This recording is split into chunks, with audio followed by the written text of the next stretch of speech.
Allez, vous le savez, comme chaque vendredi, on joue les touristes et à travers Nicolas Potier, directeur du pays de la Haute-Sarthe, merci d'être avec nous sur ce plateau. Vous allez nous faire découvrir les Alpes-Mancelles. J'espère que tout le monde a préparé ses skis, ses patins. Eric est au taquet, oui. Alors, Nicolas, pourquoi les Alpes-Mancelles ? Alors, les Alpes-Mancelles, trois caractéristiques des Alpes-Mancelles. Première caractéristique, les forêts.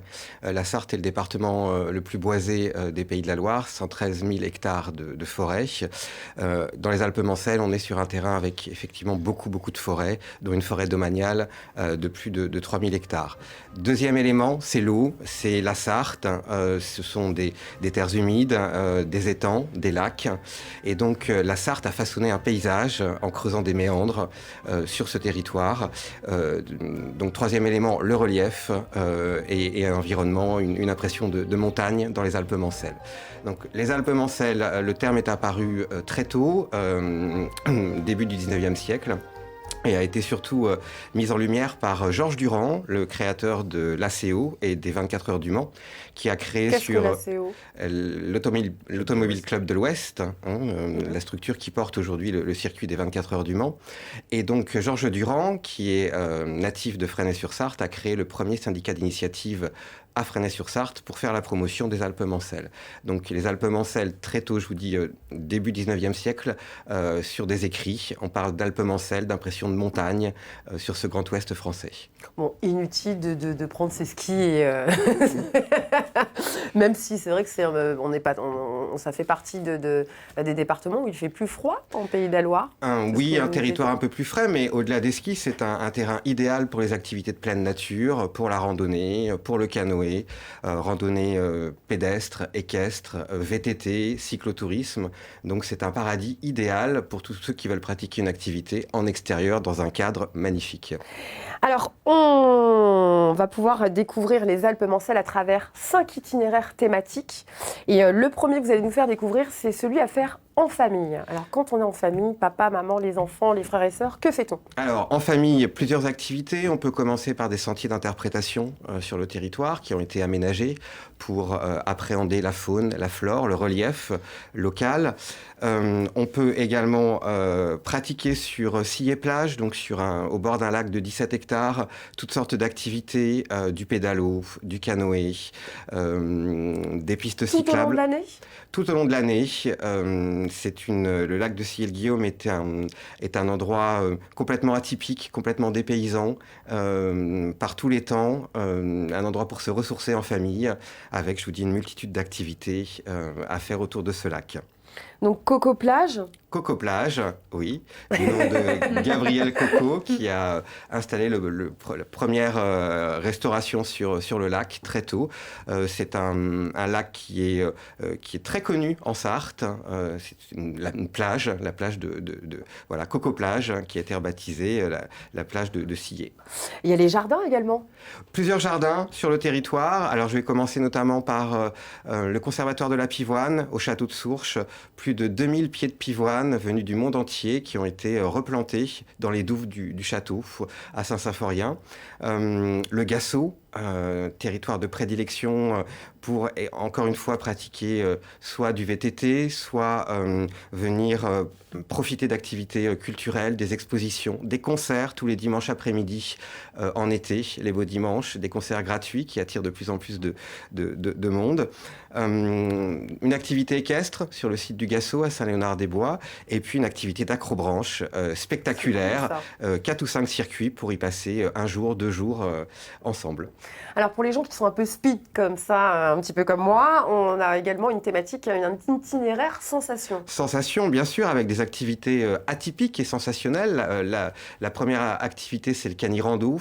Donc vous êtes accroché à des chiens qui vous accompagnent durant une randonnée. Là, on a à l'image du canicart, donc du kart sur 4 roues, toujours avec un musher qui vous accompagne, des chiens de traîneau. Vous connaissez, monsieur Sébillot ? Pas du tout. Pas du tout.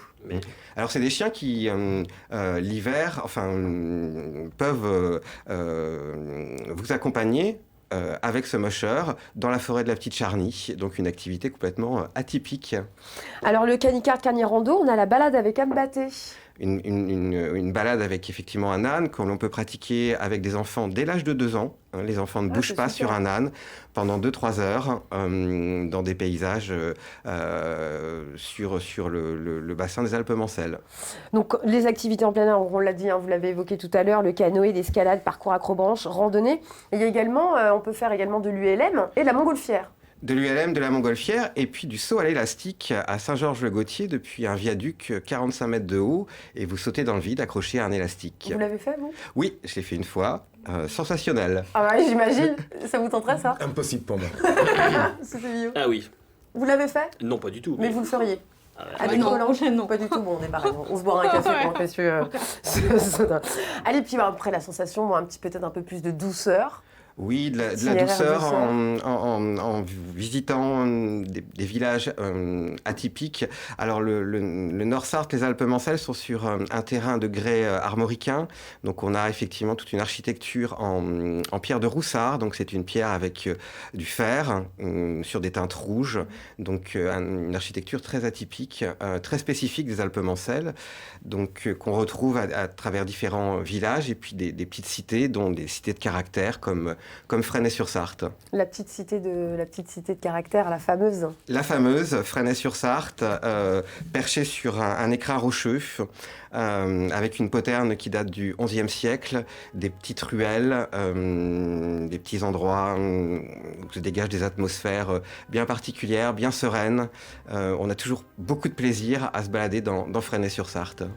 On va également, donc vous parliez tout à l'heure du domaine du Gassot. Vous pouvez nous en dire un peu plus ? Alors le domaine du Gassot est un site de multi-activités. Donc je parlais de ces activités plus sportives, mais également une programmation culturelle tout au long de l'année, avec 2 ou 3 expositions. Un jardin botanique, un café nature sur une terrasse. Un café nature ? Oui, qui propose des produits locaux et qui vend également des produits du jardin botanique du Gassot. Ah, c'est bien ça. Donc aménagé par la communauté de communes, ouvert de Pâques à la Toussaint. Un endroit très serein où l'on domine la Sarthe. On a vraiment, encore une fois, beaucoup de plaisir à passer du temps sur la terrasse du Café Nature au Gassot. Alors, nous sommes dans une région où la pluie s'invite souvent chez nous. Et bien, vous avez tout prévu, le parcours, un itinéraire s'il pleut. S'il pleut, alors qu'est-ce qu'on fait s'il pleut ? On va rester. Reste chez soi, voilà. Non, on va rester en intérieur sur des expositions, sur des activités à pratiquer en famille. Premier site d'exposition, ça va être le château de Sillé-le-Guillaume. Le créateur de la promotion de bébé Cadom est natif de Sillé-le-Guillaume. Donc le bébé Cadom bien joufflu, Arsène Lefebvre, c'est lui. La famille a fait don de ses œuvres à Sillé-le-Guillaume. Donc il y a une exposition permanente sur bébé Cadom et toute la promotion publicitaire qui a été faite autour de bébé Cadom. Une exposition qui est payante ? Oui, qui est payante au château de Sillé-le-Guillaume. Ensuite, on peut découvrir l'histoire des Alpes-Mancelles à travers 2 activités. La broderie, musée de la broderie à Bourg-le-Roi. Bourg-le-Roi, un village médiéval avec une fortification de 800 mètres de long. Le village est à l'intérieur de cette fortification. On a donc un musée de la broderie où 4 brodeuses font encore une démonstration du point de Beauvais, qui est un point qui est fait au crochet. Et puis à Fresnay-sur-Sarthe, on a des techniques qui sont, on peut dire, ancestrales. Oui, début du 19e siècle. Donc quand même quelques années. Et puis on a le musée de la coiffe sur Fresnay-sur-Sarthe. Donc les coiffes que portaient les femmes à l'époque en pays. Et notamment les coiffes sartoises. Donc il y a une association qui porte ce musée, qui restaure des coiffes, donc qui fait des démonstrations de la restauration de ces coiffes. 3 types de coiffes, notamment avec une coiffe, la bise-moi vite. Donc excusez-moi. Voilà, l'association s'appelle la bise-moi vite puisque la coiffe a été élargie pour que les filles faire des bisous plus rapidement. Oh, c'est mignon. Voilà, donc le musée de la coiffe sur Fresnay-sur-Sarthe et puis enfin une activité poterie. sur Moulins à Carbonel, au cœur des Alpes-Mancelles, toujours en intérieur, s'il pleut. Et là, on peut se la jouer Demi Moore, Patrick Swayze. Bon, allez, j'arrête mes bêtises.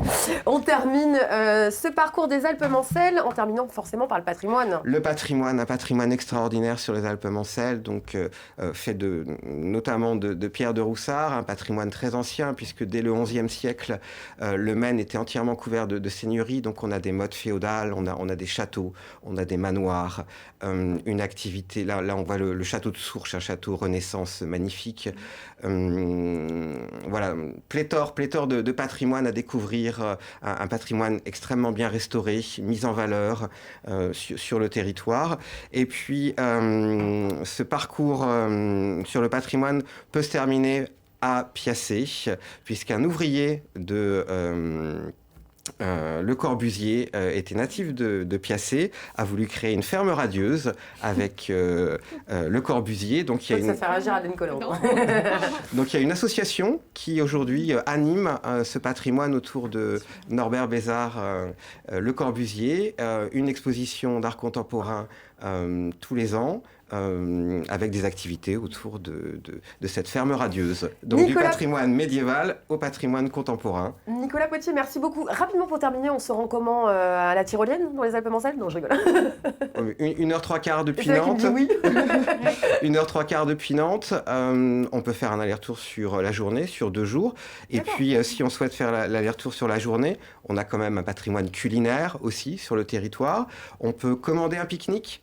Beaucoup d'artisans locaux font partie du réseau lebonpique-nique.com. Profitez des bonnes rillettes de la Sarthe. Voilà, vous commandez votre panier pique-nique la veille au soir. Vous venez le chercher directement chez l'artisan locaux. Un panier pique-nique fait de produits locaux qu'on a travaillé avec les artisans locaux. C'est le pot familial, ça. Le pot familial. Et vous passez la journée avec votre pique-nique tout près sur le territoire. Nicolas Potier, directeur des Alpes-Mancelles, merci beaucoup pour cette petite balade touristique dans les Alpes. Merci à vous. Mancelles, bien sûr.